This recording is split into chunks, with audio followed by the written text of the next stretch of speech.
6 வினாடி தூக்க சிகிச்சை முறை அரசாங்கத்தால் அங்கீகரிக்கப்படாமல் நாட்டின் பல்வேறு இடங்களில் மாற்று சிகிச்சை முறையாக பயன்படுத்தப்பட்டு வருகின்றது. ஒருவரை தற்காலிக மயக்க நிலைக்கு உட்படுத்தி 6 வினாடிகள் தூங்க வைக்கும் இந்த சிகிச்சை முறை உடலுக்கு ஆபத்துகளை விளைவிக்கும் நோய்களை ஏற்படுத்துவதோடு உயிரை பறிக்கும் அபாயத்தையும் உள்ளடக்கி இருப்பதாக கூறுகின்றார் இருதய நோய் நிபுணர் டாக்டர் சதீஷ்குமார் கோவிந்தராஜு. இன்றைய காலகட்டத்தில் அனைத்து விதமான தகவல்களை திரட்டுவதிலும் ஆலோசனைகளை பெறுவதிலும் செயற்கை நுண்ணறிவு AI செயலிகளையும் சமூக வலைதளங்களையும் மக்கள் நாடுவது மறுப்பதற்கில்லை. சமூக வலைதளங்களும் அதற்கு ஏற்றாற் போல சுகாதாரம் உட்பட பல்வேறு புது தகவல்களை மக்களுக்கு வழங்கி வரும் வேளையில் அண்மையில் சமூக வலைதளத்தில் குறிப்பாக டிக்டாக்கில் 6 வினாடி தூக்க சிகிச்சை முறை குறித்து பரப்பப்பட்டு வருகிறது. இந்த சிகிச்சை முறையை மேற்கொள்வதால் புத்துணர்ச்சி கிடைக்கும் என்ற தவறான புரிதல் மக்களிடையே ஏற்படும். ஆனால் அது தவறான ஒரு கண்ணோட்டம் என்று டாக்டர் சதீஷ்குமார் கோவிந்தராஜு குறிப்பிட்டார். இந்த மாதிரி சிகிச்சை முறையில் என்மையிலே என்ன செய்கிறாங்க அப்படின்னாக்கா, அவங்க அந்த கழுத்து பகுதிகளில் உள்ள இடங்களை அழுத்தம் கொடுக்குறாங்க. அந்த அழுத்தம் எதுக்கு கொடுக்கப்படுது அப்படின்னாக்கா, நம்ம கழுத்துக்கு போகக்கூடிய இரத்த ஓட்டத்தை தடுக்கிறாங்க. கெரட்டிட் ஆர்டரி அப்படின்ற 2 பெரிய இரத்த நாளங்கள் இருக்குது.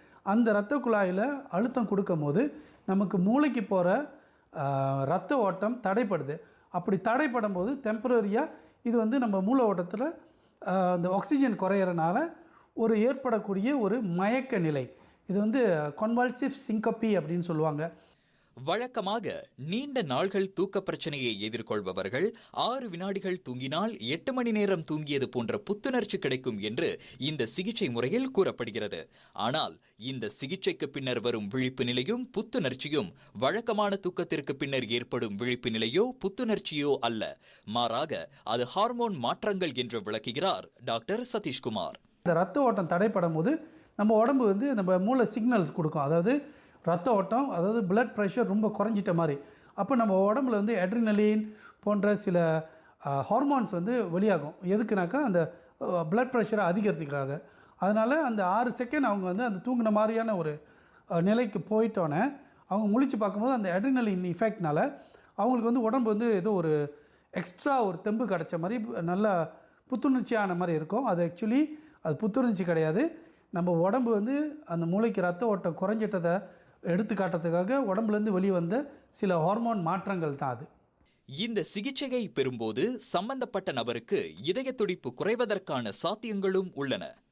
இந்த கெரட்டிட் ஆர்டரிஸ் அதை அழுத்துறது, அந்த இடத்துல அழுத்துறது இன்னொரு அபாயம் என்ன அப்படின்னாக்கா, அங்கே நரம்பு மண்டலம் இருக்குது. கெரட்டிட் பாடி அப்படின்ற நரம்பு மண்டலம் அது அழுத்தப்படும் போது நம்மளுடைய ஹார்ட் பீட்டும் ரொம்ப குறைஞ்சி போகிறதுக்கான சாத்தியங்கள் நிறைய இருக்குது. இல்லை ஒரு சில பேருக்கு ஹார்ட்டில் பிரச்சனைகள்லாம் உள்ளவங்க தெரியாதனமாக இது ஒரு ட்ரையலுக்காக போய் செஞ்சு பார்க்கலாம் அப்படின்னு போகும்போது அந்த மாதிரி உள்ளவங்களுக்கு அந்த மாதிரி நேரத்தில் எரித்மியா, அதாவது ஹார்ட் வித்தியாசமான துடிப்புக்கு போய் ஒரு ஹார்ட்டை நிற்கக்கூடிய நிலைமை, கார்டியாக் அரெஸ்ட் போன்ற விஷயங்கள் நடக்கக்கூடிய சாத்தியங்கள் ரொம்ப அதிகமாக இருக்கிறது. மேலும் அடிப்படையில் இது ஒரு சிகிச்சை முறையே இல்லை என்று சுட்டிக்காட்டிய டாக்டர் சதீஷ்குமார் இதனால் ஏற்படும் மேலும் சில ஆபத்துகள் குறித்தும் விளக்கினார். மூளைக்கு இரத்த ஓட்டத்தை தடை செய்வதால் ஏற்கனவே இரத்த குழாய்கள் பிரச்சனை உள்ளவங்களுக்கு ஸ்ட்ரோக் போன்ற விஷயங்கள் நடக்கிறதுக்கு மிகவும் அதிகமான சான்ஸ் இருக்கிறது. இந்த மாதிரியான சிகிச்சைகள் வழங்கப்படுற இடத்துல ஒரு ஒரு ஒரு ஆபத்தான சூழ்நிலையில் வந்தால் அதில் முதலுதவி செய்கிறதுக்கான எந்த ஒரு ஏற்பாடுகளும் இருக்கக்கூடிய சாத்தியங்களும் இல்லை என்பதால் நம்முடைய அரசாங்கம் இந்த மாதிரியான சிகிச்சைகளை தடை செய்துள்ளது. எனவே உடல் ஆரோக்கியத்தை பேணுவதற்கு மருத்துவரின் ஆலோசனை மற்றும் சரியான தூக்க பழக்கங்களை கடைபிடிப்பதே நலமான வாழ்க்கை முறைக்கு சிறப்பு என்று அவர் அறிவுறுத்தினார்.